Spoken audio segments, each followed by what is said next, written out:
Boa noite. Boa noite. O desrespeito à democracia com as cores da nossa bandeira. Em diversas cidades brasileiras, bolsonaristas insuflados pelo presidente da República usam o verde e amarelo, mas atacam pilares da Constituição. Faixas pedem intervenção militar. A destituição de ministros do Supremo. Em tom golpista, o presidente discursa diante dos manifestantes em Brasília e em São Paulo. Diz que respeita a Constituição. Mas, na mesma frase, volta a ameaçar o STF. O chefe desse poder enquadra o seu, ou esse poder pode sofrer aquilo que nós não queremos. Bolsonaro anuncia uma reunião do Conselho da República, que tem por atribuição se pronunciar sobre intervenção federal, estado de defesa e estado de sítio. Mas os chefes dos poderes legislativo e judiciário dizem que não têm conhecimento da reunião. Bolsonaro afirma ainda que não vai mais cumprir decisões do ministro Alexandre de Moraes. E juristas veem crime de responsabilidade do presidente.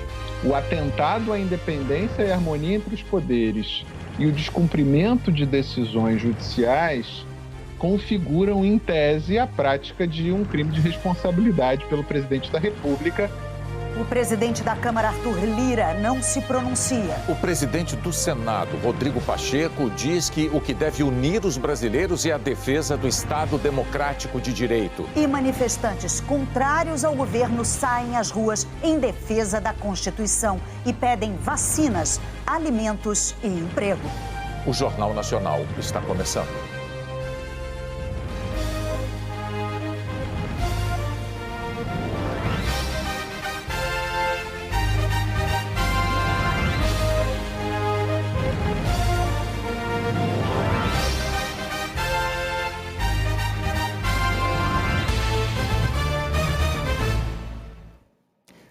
O Brasil assistiu hoje a uma demonstração de desprezo pela Constituição, promovida e insuflada pelo presidente da República.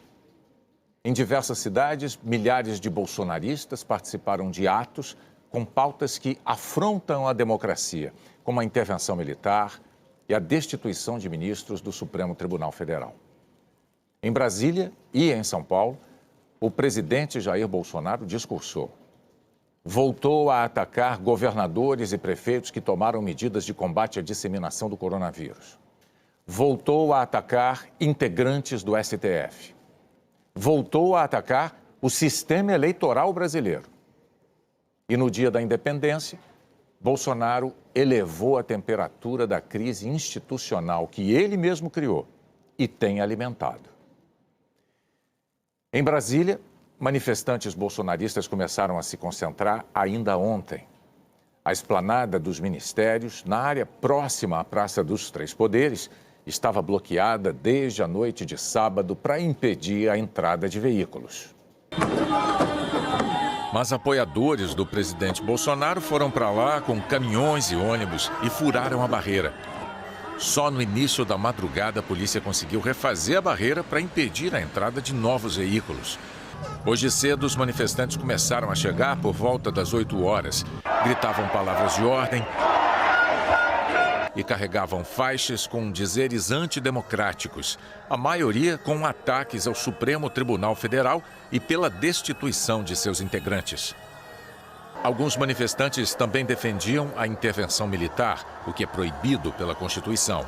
A Secretaria de Segurança do Distrito Federal anunciou que iria revistar os participantes, mas em vários acessos a entrada estava livre. Em um ponto, próximo ao Ministério de Ciência e Tecnologia, foram instalados detectores de metal, o que provocou fila e tumulto. Houve empurra-empurra. A maior concentração de manifestantes ficou próxima ao Palácio do Itamaraty, numa área de 3 ministérios. O dia do presidente Bolsonaro começou com a cerimônia oficial de hasteamento da bandeira no Palácio da Alvorada. Bolsonaro chegou de Rolls Royce, usando a faixa presidencial e acompanhado de algumas crianças. Em seguida, ele foi para a esplanada de helicóptero. Antes de pousar no Palácio do Planalto, sobrevoou a área onde estavam os manifestantes. chegou até a concentração em uma caminhonete. O presidente estava acompanhado do vice-presidente Hamilton Mourão, aliados e vários ministros, entre eles Walter Braga Neto, da Defesa. Em cima de um trio elétrico, Bolsonaro fez um discurso inflamado, repleto de declarações antidemocráticas. E apesar de dizer que respeita a Constituição, fez ameaças ao Supremo. Ele não citou nomes, mas disse que o país não pode aceitar o que chamou de prisões políticas. O ministro do STF, Alexandre de Moraes, é o responsável pelos inquéritos sobre fake news e atos antidemocráticos que investigam o próprio presidente. No discurso, Bolsonaro também disse que haverá consequências, mas não disse quais seriam.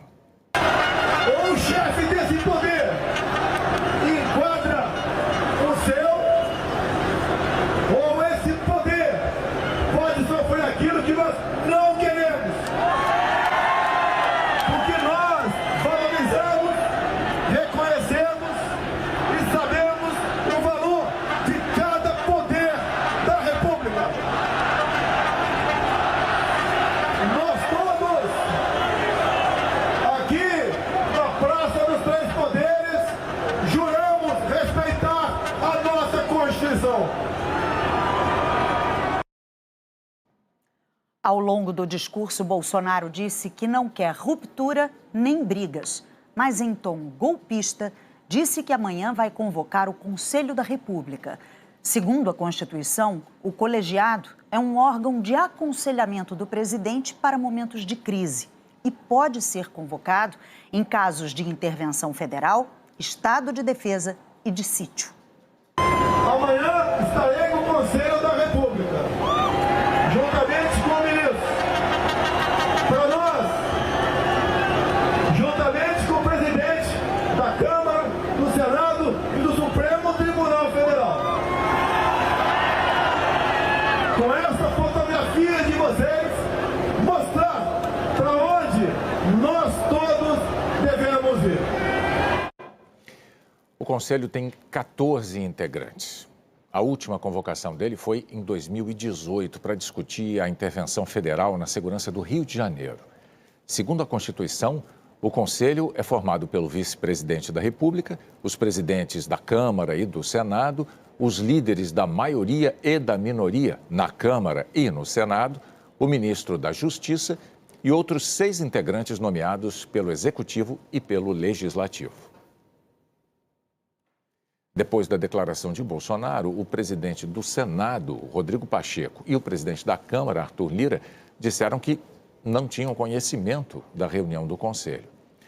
A Constituição não prevê que o presidente do STF integre o Conselho da República, mas, como foi citado por Bolsonaro, o ministro Luiz Fux também informou que não foi convidado. O jurista e professor de Direito Constitucional e Criminal Walter Maierovitch criticou o discurso do presidente Jair Bolsonaro em Brasília. Numa entrevista à Globo News, Maierovitch disse que não estão dadas as condições para se discutir estado de defesa ou de sítio e que o presidente está numa campanha contra a democracia. Ele está insinuando um estado de defesa ou um estado de sítio. Ele está falando em preservação, em restabelecer ordem e paz social. Ele está jogando essa cartada e, evidentemente, é absolutamente contra a Constituição. Na realidade, ele está lá, evidentemente, para quê? Para incentivar um movimento dos que estão do seu lado. Ele está lá numa campanha, numa manifestação contra a democracia, o Estado democrático de direito. Por que ele faz isso com o Conselho? Porque esse Conselho é meramente opinativo. Então, o que ele quer fazer, na realidade, é continuar a tumultuar, a agitar, a conseguir um outro elemento para colocar em discussão, para agitar os seus seguidores, para manter vivo isso. Ele não para. O Bolsonaro é um agitador 24 horas por dia. E os chefes de Estado convocados deveriam se recusar a isso. Por quê? Porque simplesmente isso não vai ser uma reunião de um conselho de seriedade, de um conselho de república, mas se transformar num joguete, num circo bolsonarista. As manifestações bolsonaristas com pautas antidemocráticas ocorreram em diversas cidades brasileiras. No Rio, a concentração foi em Copacabana. Os manifestantes ocuparam 9 quadras da Avenida Atlântica. Fabrício Queiroz, ex-assessor da família Bolsonaro, participou da manifestação. Queiroz é investigado pelo Ministério Público por participação em um suposto esquema de rachadinha no gabinete de Flávio Bolsonaro, na época em que o filho do presidente era deputado estadual.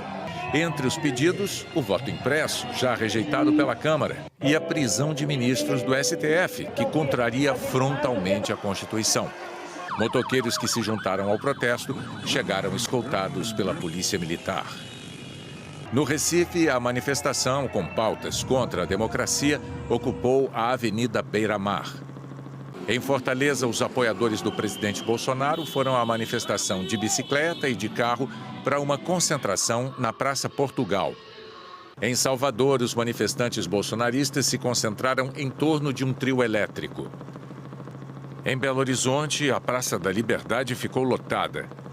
Em Vitória, manifestantes estavam na Praça do Papa. Um grupo de apoiadores do presidente Bolsonaro saiu de Vila Velha e foi a pé até a concentração. Em Florianópolis, a manifestação tomou uma pista da Avenida Beira-Mar e tinha cartazes contra o STF e a imprensa. Em Belém, grupos ligados a caminhoneiros, igrejas e militantes de extrema-direita fizeram uma caminhada. Em Curitiba, houve concentração de manifestantes no centro da cidade. Em Campo Grande, o ato com ataques a pilares da democracia brasileira foi na Praça do Rádio. Em São Paulo, a manifestação foi na Avenida Paulista. Muitos apoiadores do presidente foram ao ato de metrô. Eles gritavam palavras de ordem.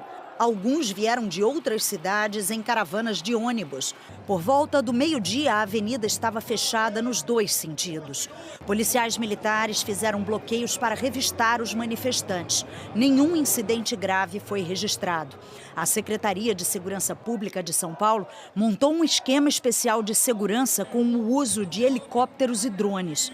A maior concentração foi no meio da tarde. Milhares de manifestantes se espalharam ao longo de 14 quarteirões da Avenida Paulista.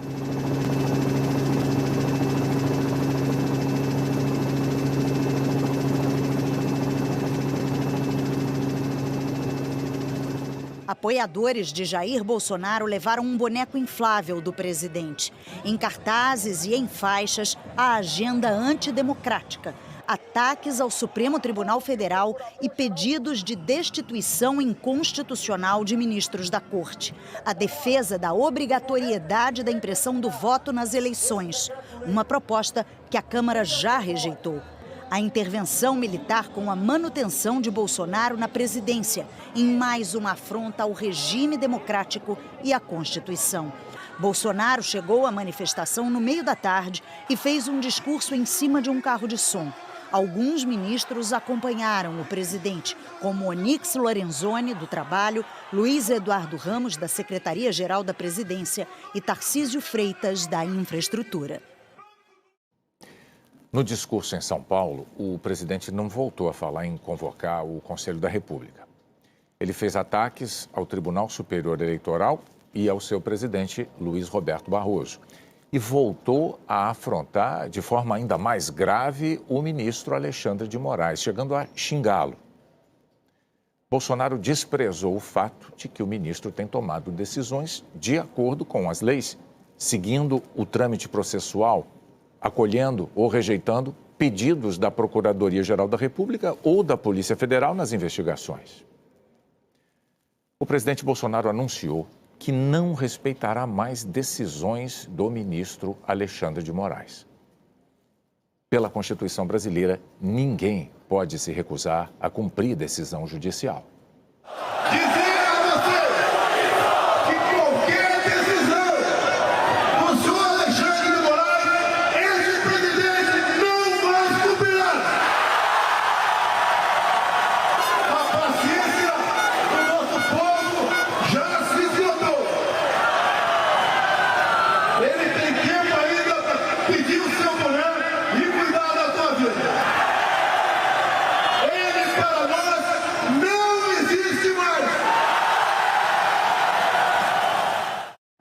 A seguir, juristas veem crime de responsabilidade na declaração de Bolsonaro de que não vai mais cumprir decisões do ministro Alexandre de Moraes.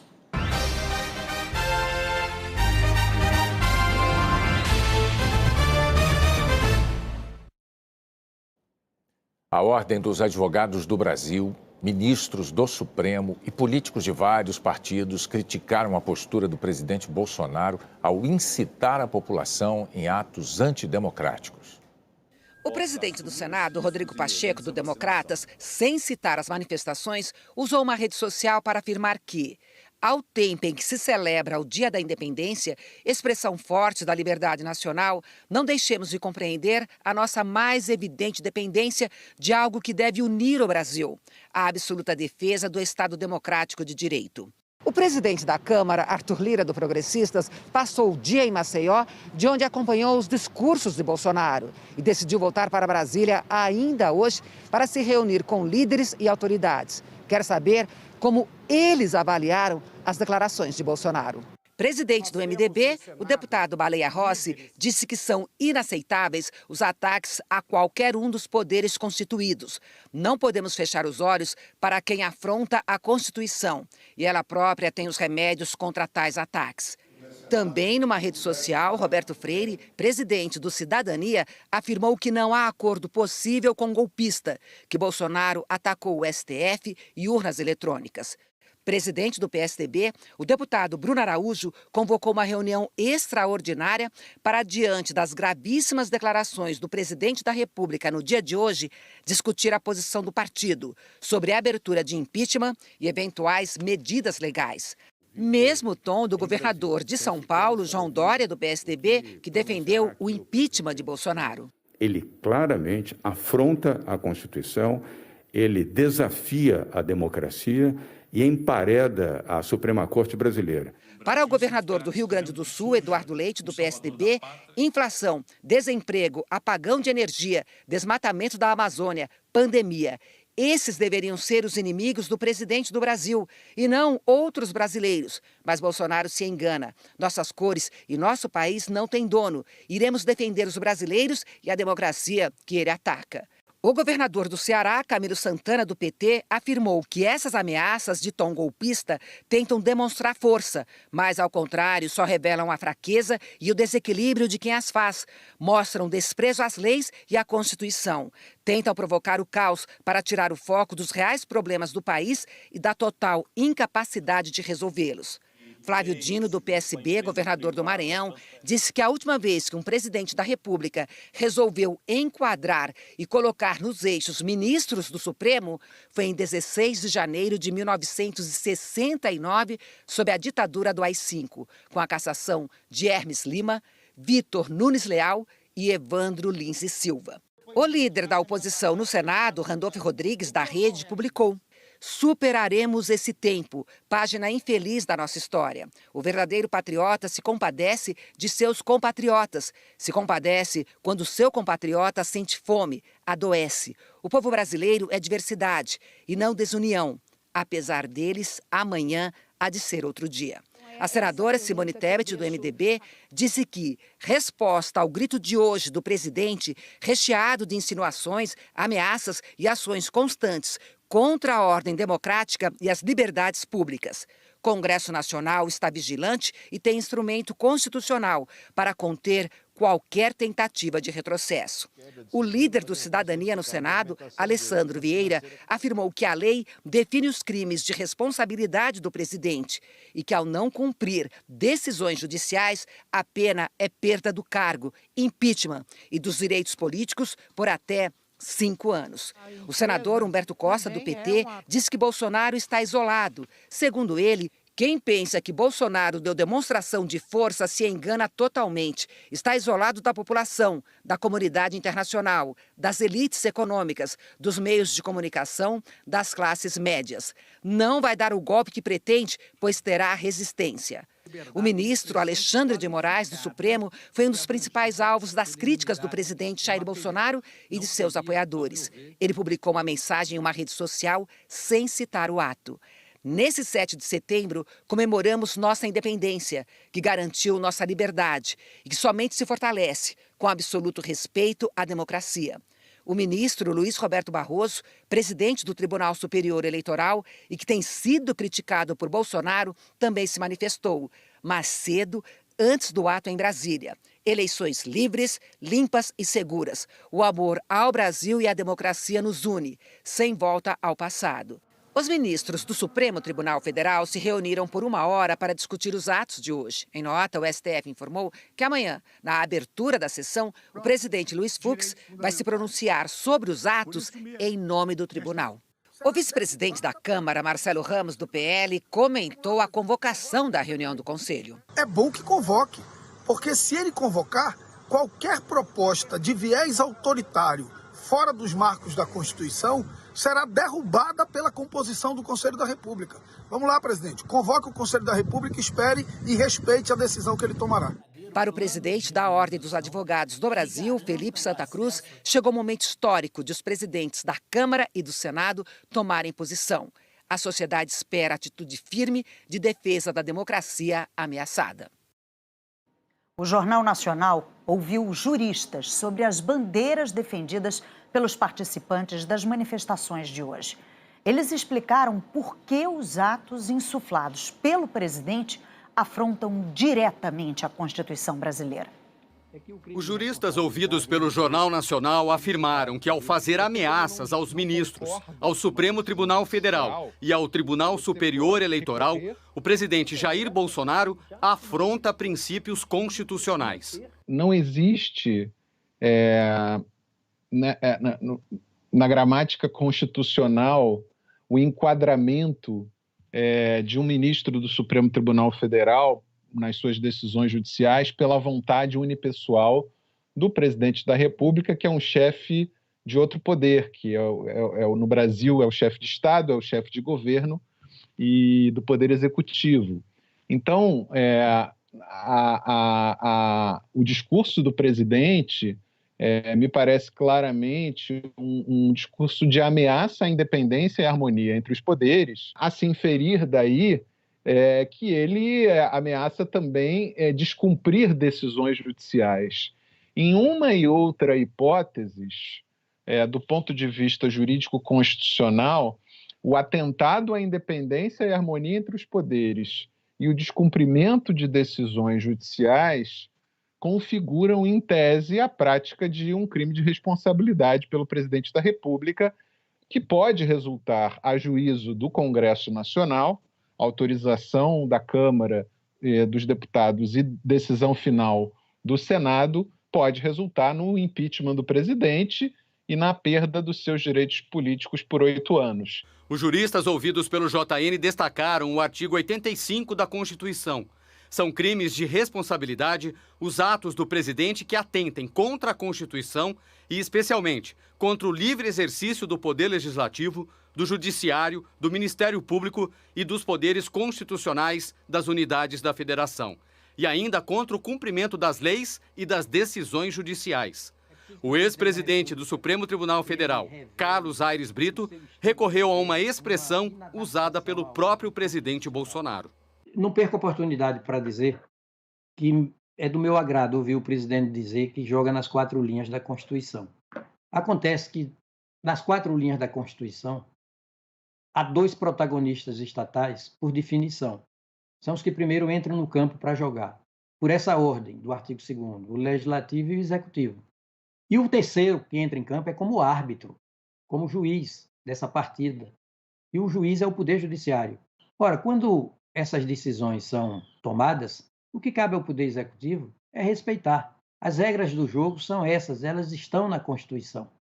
Não é? A fugir, para usar de uma linguagem que o presidente vem usando também, não é muito do meu agrado, mas vou usar dessa linguagem, enquadrar.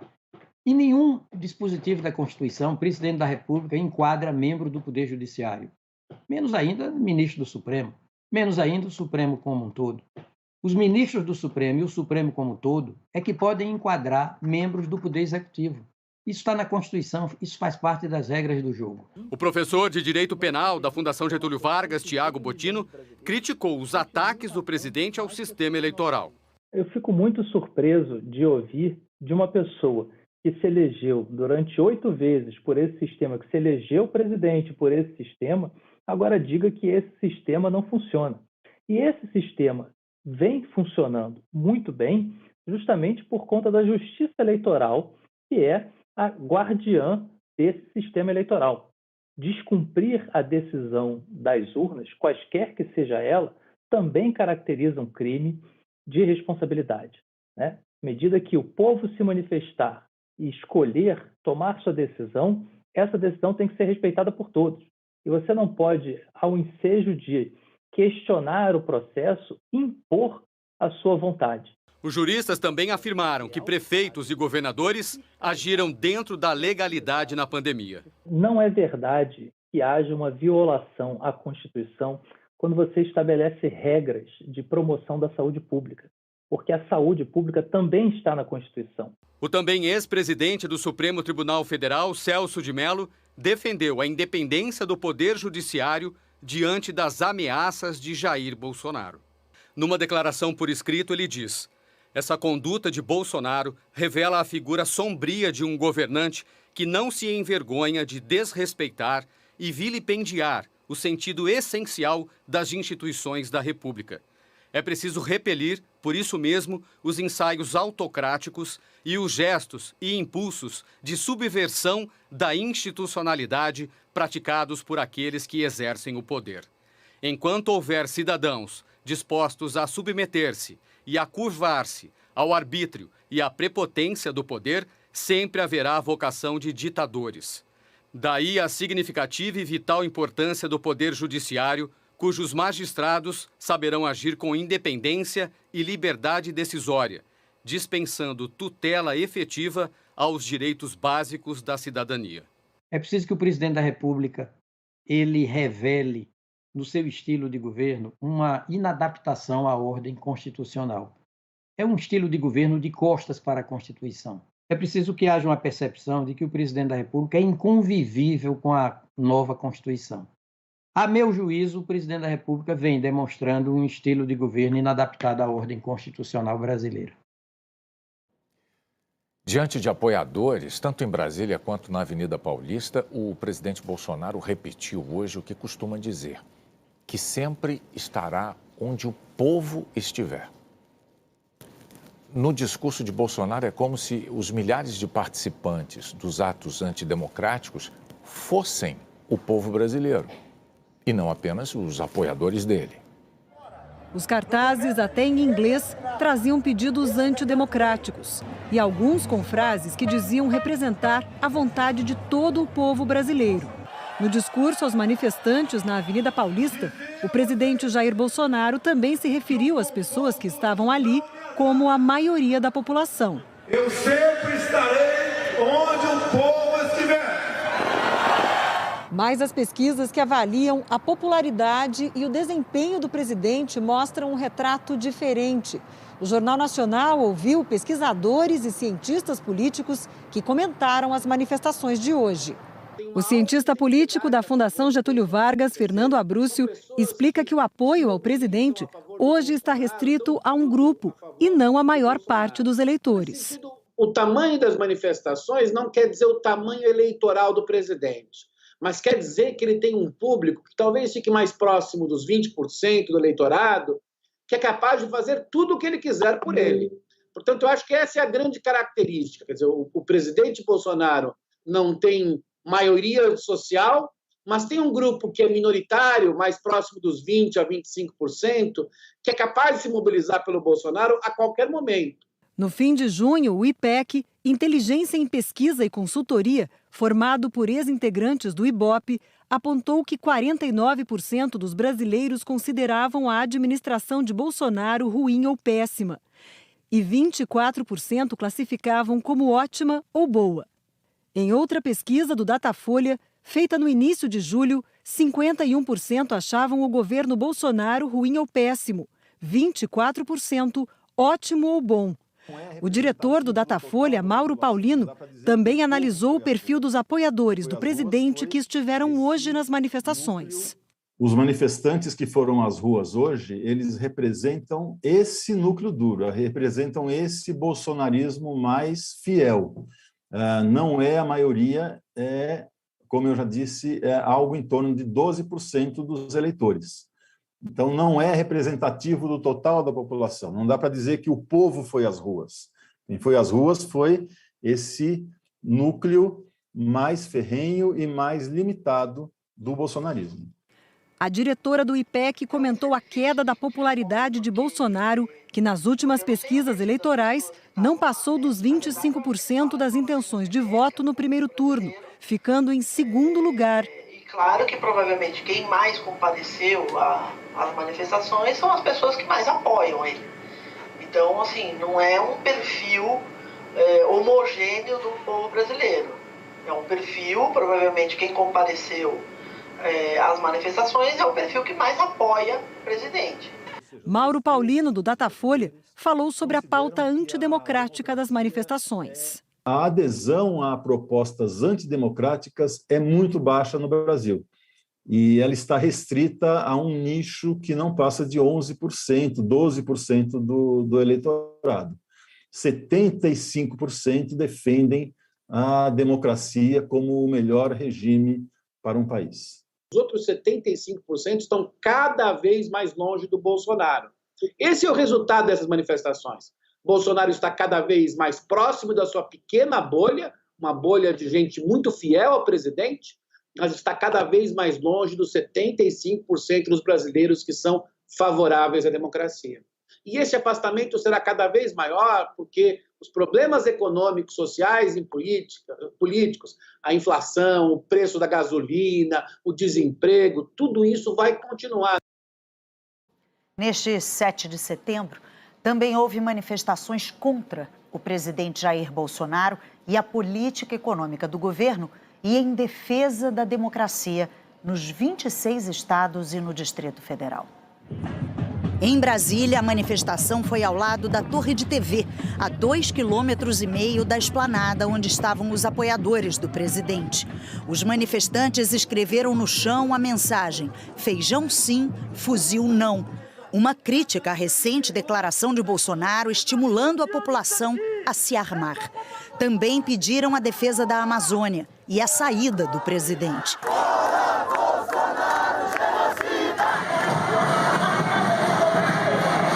Em Salvador, uma faixa foi estendida na pista pedindo a saída de Bolsonaro.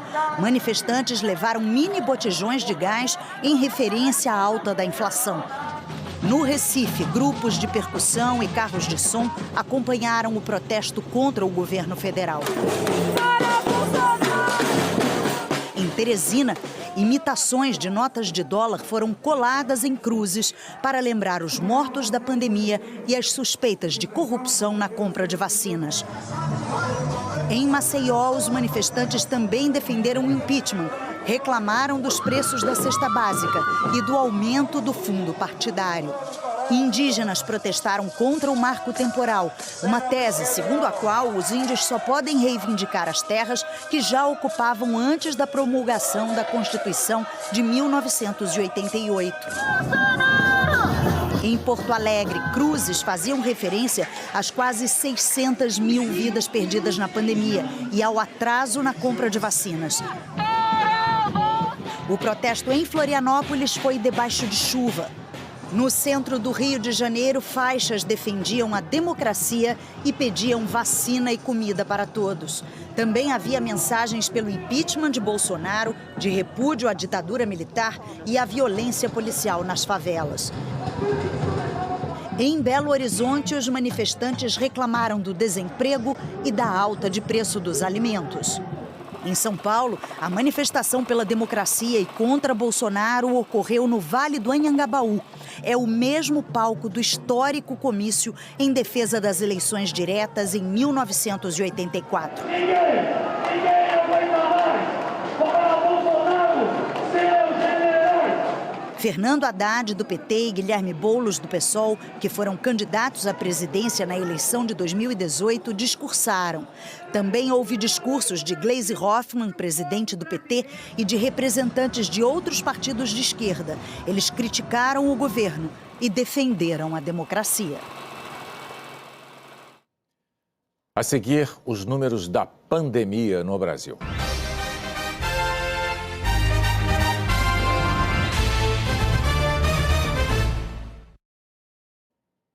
A Globo, com o programa The Voice Kids, recebeu hoje uma indicação ao Prêmio Emmy Internacional Kids, o reconhecimento mais importante da televisão mundial para programas infantis e juvenis. Este é o 4º ano consecutivo em que o programa é finalista do Emmy. O anúncio foi feito pela Academia Internacional de Artes e Ciências da Televisão. A versão brasileira do The Voice Kids concorre dessa vez na categoria Factual e Entretenimento, com produções da Jordânia, Reino Unido e Bélgica. Este ano, The Voice Kids é a única produção brasileira a concorrer ao prêmio Emmy Kids.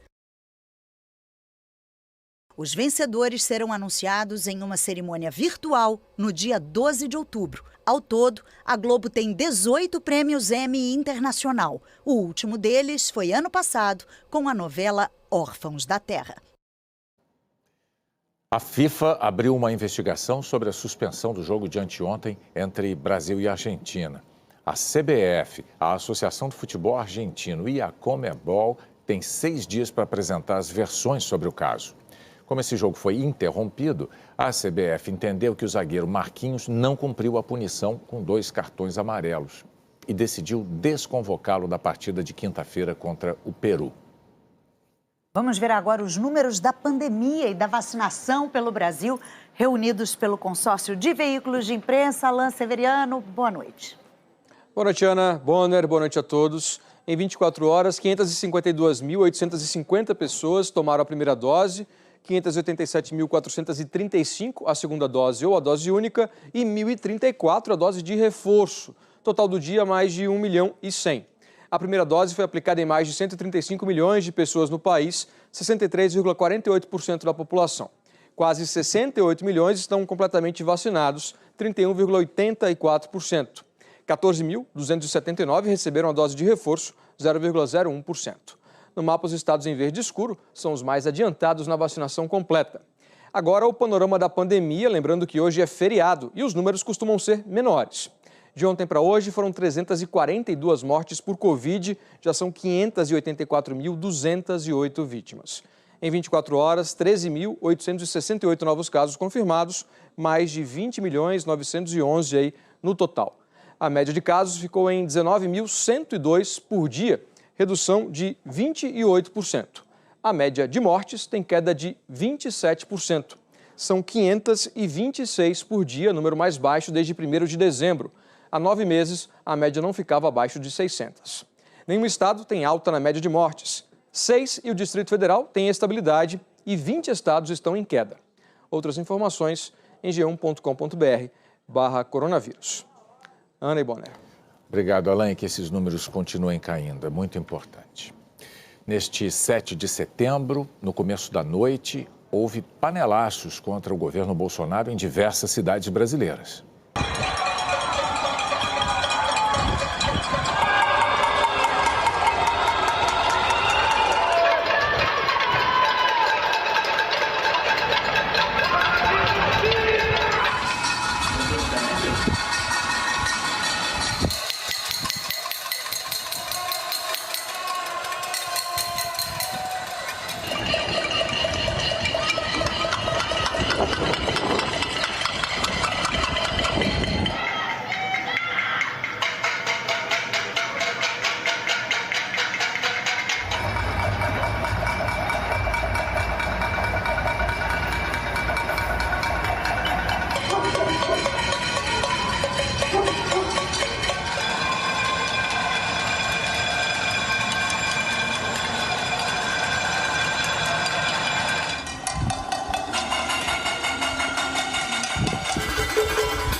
Depois de Império, tem futebol ao vivo na Globo com a rodada do Brasileirão. O Jornal da Globo é depois de Profissão Repórter. Boa noite. Boa noite. Até amanhã.